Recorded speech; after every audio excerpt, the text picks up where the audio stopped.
A year ago, my world shattered, leaving me to rebuild from the ground up as a single mom. On my son Micah's 10th birthday, I expected balloons, cupcakes, and joy until a single moment flipped everything. It wasn't loud or dramatic, but it was the kind that grips your soul, straightens your spine, and teaches you the power of silence over someone else's scream. My son Micah had been counting down to his 10th birthday for weeks. He's quiet, thoughtful, and loves helping me in the kitchen. The two of us had been planning his party together, just close family, a few of his friends from school, some streamers, and a chocolate cake he insisted we decorate with blue frosting and marshmallows. It was supposed to be simple, safe, our kind of celebration. But then my ex-husband Derek said he was coming, and he wasn't coming alone. He told me 2 days before, like he was doing me a favor. "Sierra wants to meet Micah's family. I think it's time," he said. Just like that, no conversation, no asking if I was okay with it. I swallowed hard and nodded, even though everything inside me screamed, no. Derek left me after 12 years of marriage. One day we were planning a family vacation. The next, he was moving into an apartment downtown. A few months later, he posted pictures online with Sierra, her hand on his chest, diamond ring flashing like a warning sign. So yeah, I knew this day would come. I just didn't think it would be that day. When they walked in, I felt the energy shift.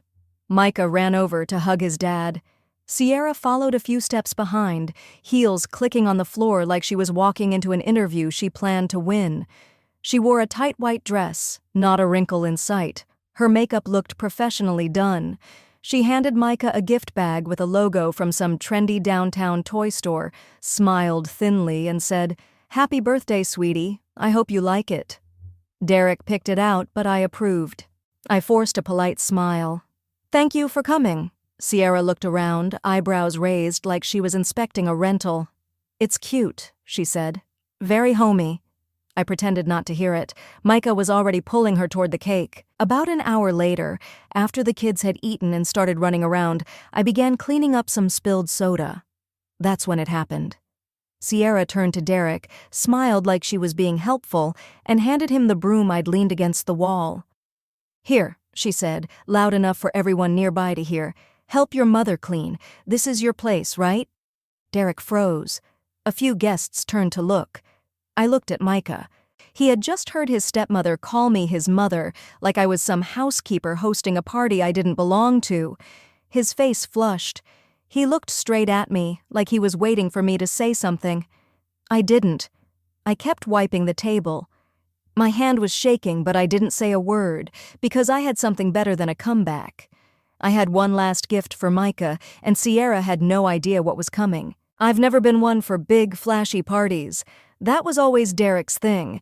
He loved the attention, the showmanship, but I've always believed that the best celebrations are made with heart, not money. So for Micah's 10th birthday, I did what I've always done. I made it ours. I started baking cupcakes 2 days before, the chocolate kind with swirls of blue frosting he likes. My mom, Marta, helped string paper lanterns across our small living room. She even brought the folding table from her basement, the one we've used for every family birthday since I was a kid. It's wobbly in the middle, but I draped a superhero tablecloth over it, and Micah thought it looked cool. He picked out the decorations himself, blue and silver streamers, foam swords for the backyard, and a big helium balloon shaped like a dragon. We didn't have much to spend, but that didn't matter to him. He was excited. For him, this was a big deal. He'd invited a few friends from school, our neighbor's twins, and of course my mom.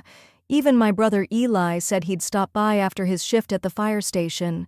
It was going to be small, but full of love. I could feel it in the air that morning, Micah's joy, that rare, unfiltered kind of happiness kids have when they wake up on their birthday. He jumped onto my bed, holding a wrapped box in his hands. "You can't open it until tonight," he said.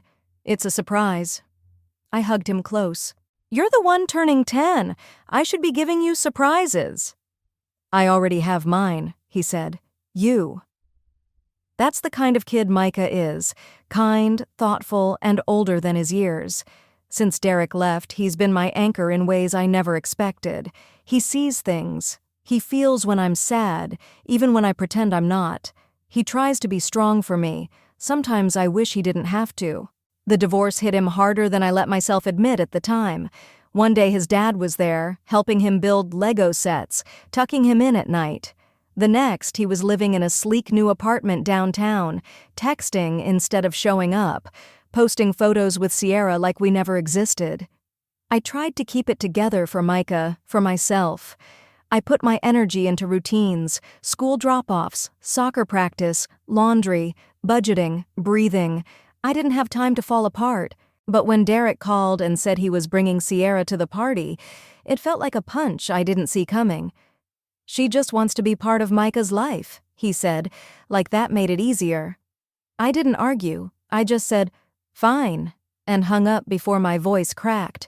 That morning, as I blew up balloons and pressed wrinkles out of the tablecloth, my mom watched me closely. "You sure you're okay?" she asked, handing me a tray of cupcakes. "I'm fine," I said, arranging them into a little tower. "It's not about me today." She gave me that look mothers give when they know you're lying, but choose not to call you out on it. "If she says something nasty, I'll break a plate and pretend it was an accident." I smiled. "No broken dishes today, promise." When Derek finally arrived with Sierra at his side, I was outside lighting the birthday candles. I looked up and saw them walking up the path together, hand in hand. He wore a casual button-down, like this was some Sunday brunch. She wore white, which felt like a statement. Micah ran to the door. "Dad!" he shouted. He hugged Derek tightly, then looked at Sierra and gave a polite wave. "Hi?" She leaned down and kissed his cheek. "You've gotten so big. Wow, 10 already. I brought something I think you'll love." I stayed quiet, standing by the cake with a lighter still burning in my fingers. "Hey," Derek said awkwardly, "thanks for letting us come." I nodded. "Of course, it's Micah's day." But as I turned back to the cake, I felt it. The way Sierra's eyes scanned the house, faint smile on her lips, like she already knew she didn't belong here and planned to make sure I felt that too. I took a breath, lit the last candle, and called out, "Everyone inside! We're about to sing." Micah stood in the center of the room, beaming. He didn't know this was the moment everything was about to shift, neither did I. But something told me this wasn't going to be just another birthday. They say a mother knows when something's off. I felt it in the air the moment she stepped inside. Sierra looked around my living room like she was walking through a garage sale.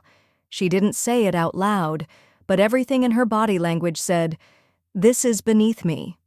She placed her expensive gift bag next to the modest pile of presents on the kitchen table and made a point to say, "It's from both of us. Derek picked it out, but I upgraded it." She smiled like she expected applause. I stayed polite. There were kids everywhere. My mom was in the kitchen refilling drinks. I wasn't going to cause a scene. I just nodded and asked if they wanted cake. Derek, as usual, said little. He hovered near the snack table, talking to my brother Eli about football, pretending like he wasn't watching me from the corner of his eye. Maybe he knew Sierra was overstepping. Maybe he didn't care. The problem wasn't that Sierra was there. It was how she behaved, like she was staking a claim, like this wasn't my home but her stage. She sat with her arm looped through Derek's, laughing loudly, making comments that were just sharp enough to sting but soft enough to pass as jokes. At one point, she walked past my mom and said, "Oh, Marta, this punch is great. I can see where Elena gets her party hosting skills." Marta gave her a tight smile and whispered to me in Spanish, "Esa mujer no tiene vergüenza." That woman has no shame. I tried to laugh it off. I wanted Micah to enjoy his day. That was my only focus. But then came the moment, the one that turned my stomach and made the entire room go silent. I was tidying up after the kids had gone outside to play. There were cupcake wrappers on the floor, juice spilled under the folding table, a few plates teetering on the edge of the counter. I reached for the broom leaning against the wall. Before I could grab it, Sierra stepped forward, picked it up and turned to Derek. "Here," she said brightly, holding it out to him. "Help your mother clean. This is your place now, right?" She laughed. Not a real laugh, a performative one, like it was a punchline to a joke that nobody found funny. Derek froze. I stood there, still holding a napkin in my hand. My face was burning. I looked at Micah. He was standing by the kitchen doorway with a half-eaten cookie in his hand. He'd heard it, every word, and he looked embarrassed, not just for me, but for himself, like he was ashamed that someone had just belittled his mom in front of all these people, and he didn't know what to do about it. He didn't look at her. He looked at me, searching my face for some kind of signal. Was I going to explode? Was I going to cry? Was I going to yell? I did none of those things. I just smiled, tight-lipped, silent. I took the broom from her hand gently and said, "Thank you. I've got it." She blinked, surprised. Maybe she expected a reaction, maybe even a breakdown. She didn't get either. I turned and started sweeping. My mom came over and quietly took the broom from me. "Go sit," she said under her breath. "You've done enough." I sat down, my heart pounding in my chest. I wasn't hurt by her words, not really. I was hurt by what they did to Micah. He kept glancing at me the rest of the afternoon, quiet, less bubbly than usual. The spark in his eyes dimmed just a little. That's when I remembered the gift I'd saved for last, the one nobody knew about. A simple wooden box Micah and I had decorated together weeks ago. We painted it navy blue and filled it with tiny things that mattered. Photos, drawings, his first baby sock, and a letter he wrote himself. I'd planned to give it to him after the guests left, a quiet, private moment. But I changed my mind. Sierra had turned his party into a power play. She brought fancy toys, made jabs, tried to show off. But she didn't understand one thing. I didn't need to compete with her. I had something she didn't. And when Micah opened that box, everyone in the room would see exactly what that was. After that moment with the broom, I couldn't stop glancing at Micah. He was quieter than usual, staying close to his friends, but not really playing. Every few minutes, he looked over at me like he was checking to make sure I was still okay, like he wanted to apologize for something that wasn't even his fault. That's what broke me. Not Sierra's words, not Derek's silence, but the way my son shrunk into himself, the kind of damage that doesn't leave bruises but leaves marks anyway. I stood in the kitchen, refilling cups of lemonade and thinking, this was supposed to be his day. And for a second, I questioned myself. Should I have said something? Should I have called her out, defended myself, made a scene? But the answer came quickly. No, that's not who I am. And more importantly, that's not the lesson I want to teach my son. I don't want him to learn that power comes from yelling louder or humiliating someone back. I want him to understand that strength comes from knowing your worth and not needing to prove it. That's when I knew exactly what to do. I went to my bedroom, opened the top drawer of my dresser, and pulled out the small gift I had saved just for Micah. It was a box, navy blue, about the size of a shoebox. He and I had painted it together on a rainy Saturday a few weeks earlier. We'd used little stencils to write his name across the top in gold letters. Inside were things that wouldn't mean much to anyone else but meant the world to us. A family photo from before the divorce, a tiny green plastic dinosaur he used to carry in his pocket, a pressed flower he picked for me last Mother's Day, and at the very bottom, a folded letter he had written, unprompted, when he was supposed to be doing homework. I hadn't read it yet. He told me it was for later. I stood there for a long minute, holding that box, staring down at the gold letters, and suddenly it felt heavy. Not physically, but emotionally. Because I knew this was the moment, the one Sierra could never buy her way into, the one Derek couldn't fake, the one no expensive gift could compete with. I walked back out, holding it close to my chest. The kids were finishing cake, parents were chatting. Sierra was sipping a glass of sparkling water like she was bored at a work event. Micah saw me and smiled, that small, real smile he gives when he knows something special is happening. "Come here, baby," I said softly. "I have one more gift for you." He walked over, curious. I could feel the room quiet a little, just from the change in my tone. I handed him the box and said, "Open it when you're ready." He sat cross-legged in front of the couch and started to unwrap it carefully. No rushing, no tearing into it like the video games and electronics from earlier. He treated it like it mattered, because he knew it did. People started to gather around.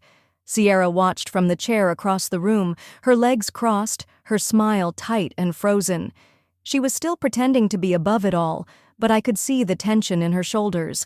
Derek looked confused, like he didn't remember us ever giving Micah something that wasn't from a store. Micah opened the lid and let out a little laugh when he saw the dinosaur. "I thought I lost this," he said. He turned the photo around in his hand, the one of all three of us, before everything fell apart. He looked up at me. "Can I read the letter?" I nodded. "If you want to." He unfolded the paper and cleared his throat, and in that second, the room fell completely still. Micah unfolded the letter slowly, smoothing it across his lap. He didn't look nervous. He looked steady, like this moment belonged to him. "I wrote this a while ago," he said. "I didn't show it to anyone. I was saving it for my birthday." I didn't know what he was about to read. My heart was pounding, but I nodded gently. "Go ahead, baby." He looked at the paper and began to read. "Dear Mom, thank you for always loving me, even when I mess up, even when I cry about small things. You make me feel safe. Every day, you pack my lunch, even when you're tired. You come to every soccer game, even when it rains. I know sometimes you're sad, I see it, but you still smile at me. You still sing when we clean the kitchen. You still dance when your favorite song comes on. You make life feel okay. I don't want a new family. I don't want a new house. I just want you. You're my best friend, my favorite person, my real home. Happy birthday to me. I already got the best gift. Love, Micah." By the time he reached the end, my mother was quietly wiping tears. Eli had his arms crossed, his jaw tight. A couple of the other parents in the room looked away, giving us our moment. Micah stood and turned to me. I didn't say a word. I couldn't. I just opened my arms, and he walked right into them. I held him against my chest, and he whispered, "I meant every word." "I know," I said. "So did I." For a second, everything was still. And then I heard it, the sound of a chair shifting. Sierra stood up. She didn't say anything. Her face had gone pale.